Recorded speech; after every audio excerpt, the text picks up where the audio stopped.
people on Gun Mart TV, and we've got an old friend here. It's the Southern Gun Company Speedmaster straight pull AR15 rifle. We've seen this before, but they really did make an impact when we realised in the UK after the self-loading rifle ban that you could still have an AR15, albeit manually operated. The original guns that came in from Olympic and other people like that, they used the simple T-handle, which the AR always has, which is just a cycling tool to change the first round. So using this as a bolt handle just never really worked well. You didn't have the strength or the efficiency to operate the action if you had a stiff round. Bob Clark, Southern Gun Co, who I met back in the very early 2000s, he decided to sort of look at the generic straight pull AR15 and rewrite it and produce the Speedmaster. And as we will see in greater detail, but I'll tell you quickly now, he put a side cocker on the gun and also an ambidextrous cocking lever on the other side, so you could shoot it prone, standing, whatever you wanted to do. Lefties could use it, righties could use it. And he beefed up both receivers. He made the receivers in-house. The whole gun is now made in-house, apart from the barrels, which are obviously brought in.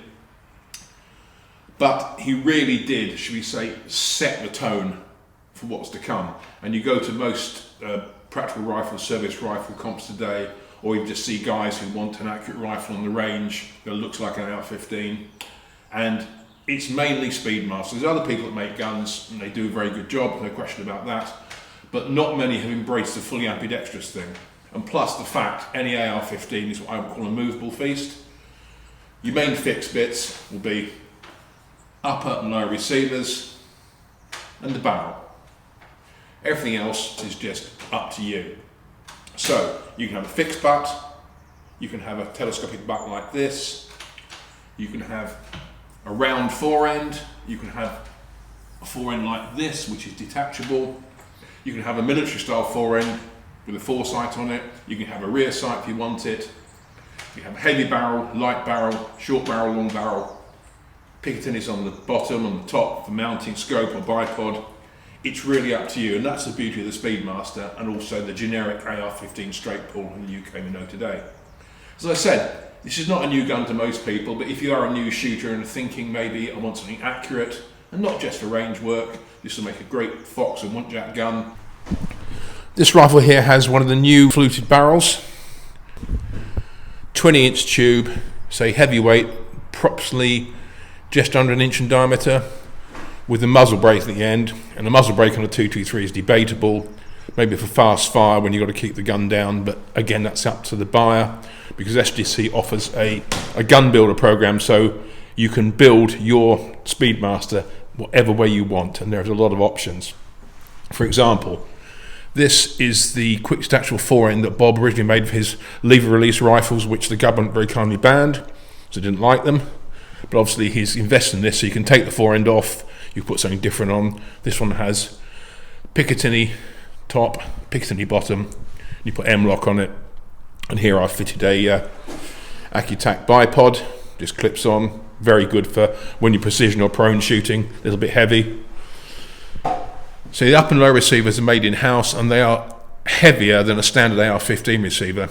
The thinking behind it was, if you're going to cut away a great chunk of the side of the gun for a sidecock in action, you need to maintain the strength of the rifle.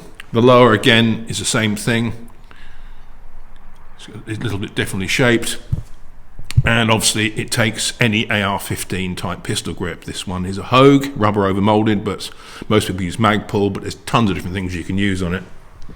So the nice thing is you have a full length Picatinny rail, albeit in two sections, but they marry up perfectly, and I've put one of my Night Force 312 by 56s on it here in a reach forward mount, but you can put on what you like, so it allows you even to put iron sights on if that's what you want to do. The T-handle is retained. The original cocking handles on the side were just a straight handle up at an angle screwed into the bolt carrier. Bob has since refined these. This is what I call the dogleg version. There's a couple of versions of this. So it bolts onto the side of the carrier, and if you look here very carefully, you can see there's a big bolt there, and that's got teeth on it. So you slack it off, and you can actually adjust this part of the handle to suit what you want to do. Have straight out, up or down. I find for me, closer to the action and about 5 o'clock is ideal. Being a straight pull or a hybrid straight pull, when you pull it back, as we'll see when we shoot the thing, there's a spring in this section here which is called the buffer tube, which returns the bolt and the carrier to battery. So you can opt again for a fixed A2 type butt. Not many people do. People love the telescopic type butts, or the AR15 types they call it. And Bob's makes these with the Magpul PRS stock, precision rifle stock, which is very nice, fully adjustable but very expensive. This is a Luth AR unit. It offers the same sort of facility. It's not quite as sophisticated, but you've got adjustable height of comb, adjustable length of pull here. You can move this rubber recoil pad up and down, and you can lock it so it just goes backwards and forwards and you suit your own length of pull out. Now, I had this on my last Speedmaster, and I found it, what I wanted it for, a really good piece of kit.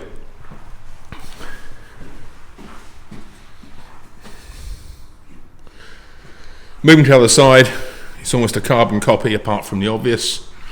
Here you have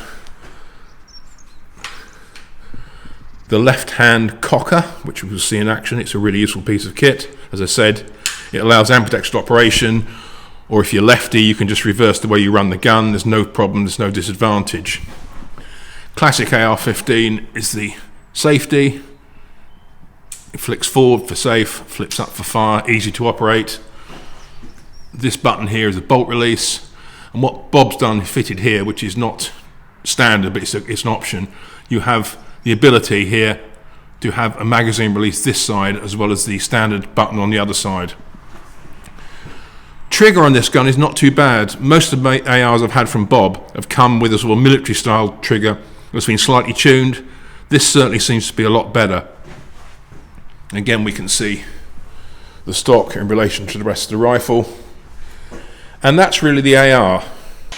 Okay, let's take a look at the side cocking in terms of being ambidextrous nature. I've taken the mag out, it's easy, so I don't lock back. But first of all, if I'm a right-hander, let go, shut the bolt, bang, just keep pulling it backwards and forwards, it'll eject, fire eject until it's empty, it'll lock open. However, off a bipod, I've found that you can maintain the firing grip by flipping out the left-hand cocker. You see here, same thing, bang, bang, bang, like so. Now, if you're a left-hand shooter, then you can shoot from the left shoulder using this.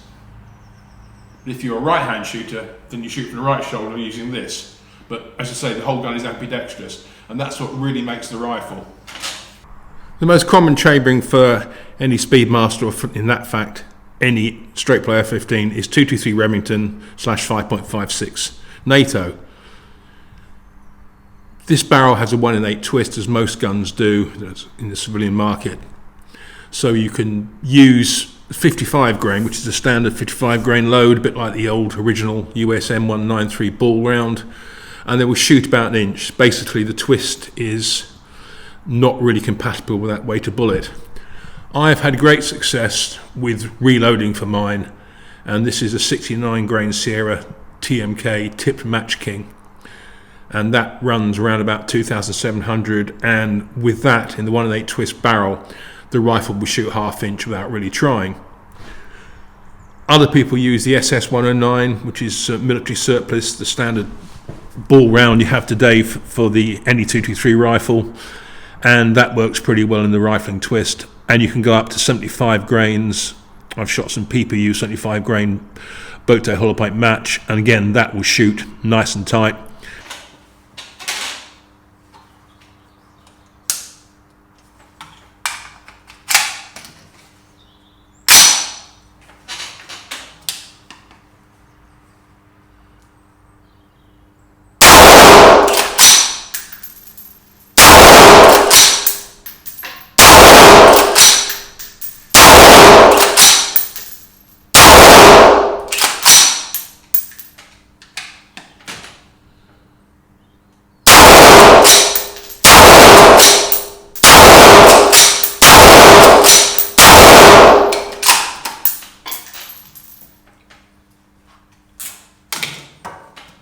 the way to do it, boys and girls. So that's the Southern Gun Co Speedmaster, a veritable movable feast. Say I've had about 5 of these rifles over my shooting career and had no complaints with any of them. So if you want something a little bit different that's going to shoot, say in a free float like this in a heavy barrel, then well worth consideration. Okay, if you like what you saw, tell your mates, comment, support the website, and as ever it's Pete Moore signing off. If you want to speak to me, it's pmore.shootingsports@gmail.com, and I look forward to seeing you soon.